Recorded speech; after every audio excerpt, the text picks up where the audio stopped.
दुकानदार आणि कृषी अधिकारी आपण या ठिकाणी बांधवांची बैठक आयोजित केली। दरवर्षी आपण या ठिकाणी खरीप आणि रब्बी दोन्ही हंगामाच्या बाबतीमध्ये आपल्या तालुक्यातील शेतकरी बांधवांना सोयीचं जावं, कुणाचीही गैरसोय होणे म्हणून या ठिकाणी बैठक आयोजित करत असतो। या ठिकाणी मला मनापासून आनंद होतोय की आपले सर्व दुकानदार या ठिकाणी सगळ्या शेतकऱ्यांना योग्य मार्गदर्शन करून बहुतांशी आपल्या इकडं कुठंतरी कवचित एखादा विषय जर सोडला तर कुठं तक्रारी वगैरे काही निर्माण होत नाही, परंतु सगळ्याला योग्य मार्गदर्शन करून या ठिकाणी आपण खत पुरवठा, बियाणाचा पुरवठा, औषधाचा पुरवठा करतो।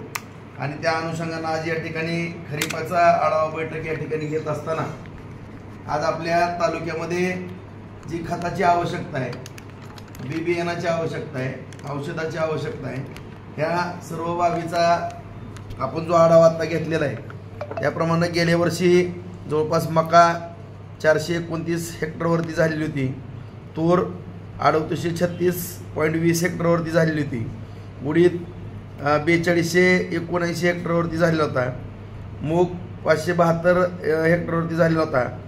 आणि सर्वात जास्त म्हणजे आपल्या भागामध्ये जे नव्यानं आता एक 8-10 वर्षामध्ये जे सोयाबीनची प्रथा पडलेली आहे ती 84,053 हेक्टर ह्याच्यावरती लागवड झाली होती। आणि अशी टोटल खरीपाची 93,170.80 हेक्टरवरती पेरणी झालेली होती। त्या अनुषंगानं नव्यानं जे या ठिकाणी टार्गेट धरलेलं आहे ते मका 500, तूर 4000, उडीद 4500, मूग 1000, सोयाबीन 85,000 हेक्टर, असं 95,000 हेक्टरचं आपण खरीपाचं उद्दिष्ट ठेवलेलं आहे। जवळपास 1,35,000 हेक्टर आपली लागवडीखालची जमीन, त्यामध्ये फळबागा किंवा कांद्याचं क्षेत्र असेल। आणि या सर्व बाबी या ठिकाणी करत असताना कुठलीही खताची अडचण येणार नाही, बियाणाची अडचण येणार नाही, याकरता सर्वांनी दक्षता घेतलेलीच आहे।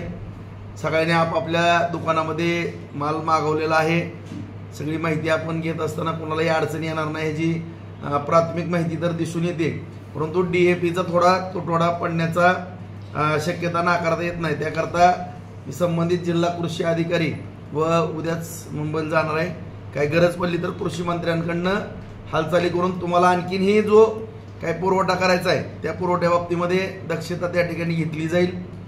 आज बार्शी तालुक्याबरोबरच भूम, परांडा, वाशी, कळंब, तुळजापूर, उस्मानाबाद या भागातला सुद्धा लोड आपल्या दुकानदारांवरती आहे याची पूर्णपणे जाणीव आहे।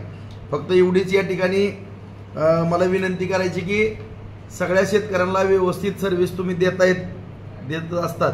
शेवटी ग्राहक हा तुमचं दैवत आहे, सगळ्याच व्यापाऱ्याचं किंवा उद्योजकाचा ग्राहक हा दैवत असतो। त्या दृष्टिकोनातून बळीराजाला शेतकऱ्याला मदत करण्याच्या दृष्टिकोनातून आपण सगळी पावलं टाका। कृषी अधिकाऱ्यांना सुद्धा माझ्या काही सूचना आहेत की आपण बांधावरती जाऊन सगळ्याला योग्य मार्गदर्शन करावं। आज या ठिकाणी आता माहिती घेतली असता एक चांगली बाब या ठिकाणी निदर्शनास येते की जवळपास 85,000 हेक्टर सोयाबीनच्या लागवडीचं उद्दिष्ट या ठिकाणी आपण धरलेलं असताना जवळपास या ठिकाणी 53,125 क्विंटल आपण जे बियाणं लागणार आहे त्यामध्ये जवळपास 42,500 क्विंटल घरचं 80% जवळपास बियाणं शेतकऱ्यांनीच या ठिकाणी तयार केलेलं आहे आणि त्याला योग्य मार्गदर्शन कृषी खात्याच्या माध्यमातून होतं, या आनंदाची बाब आहे। आणि 10,625 क्विंटल खाजगी हे आपल्या दुकानदाराकडून घेतलं जाईल।